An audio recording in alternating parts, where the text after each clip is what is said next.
По неколку пати одложување долго очекуваниот автопат Миладиновци-Штип и официјално е пуштен во употреба.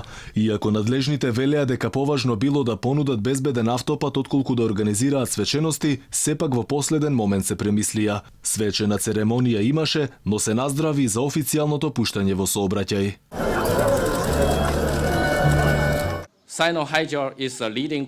Синохидро е водечка компанија во полето на инфраструктурата ширум светот, и тоа со над 60 години развој и експертиза. Нашата компанија има бизниси проширени во над 100 држави и имаме вкупна вредност на капиталот од 50 милиарди долари. Новиот автопат го поврзува централниот со источниот дел на државата, а преку изградбата на новите експресни патишта Штип-Кочани и Штип-Радовиш, побрзо ќе се поврзат и другите градови во југоисточниот дел. Како дел од паневропскиот коридор 8, новиот автопат е од особена важност за регионално поврзување со соседните земји, како и дополнителен инпут за нашите евроинтеграцијски процеси.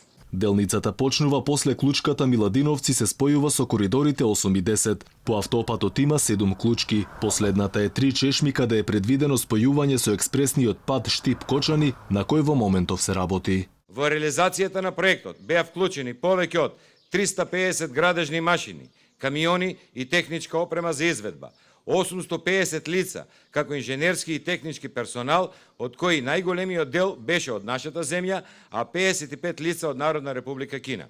Автопатската делница Миладиновци-Штип е прва во источниот дел на државата. Инвестицијата е тешка околу 200 милиони евра. Сега возачите конечно можат да возат по автопатот долг 47 километри. Автопатот е широк 27 метри и располага со 3 ленти, 2 за возење и 1 за стоење, и тоа во двата правци. Преку овој автопат од главниот град до Штип може да се стигне за 30 минути.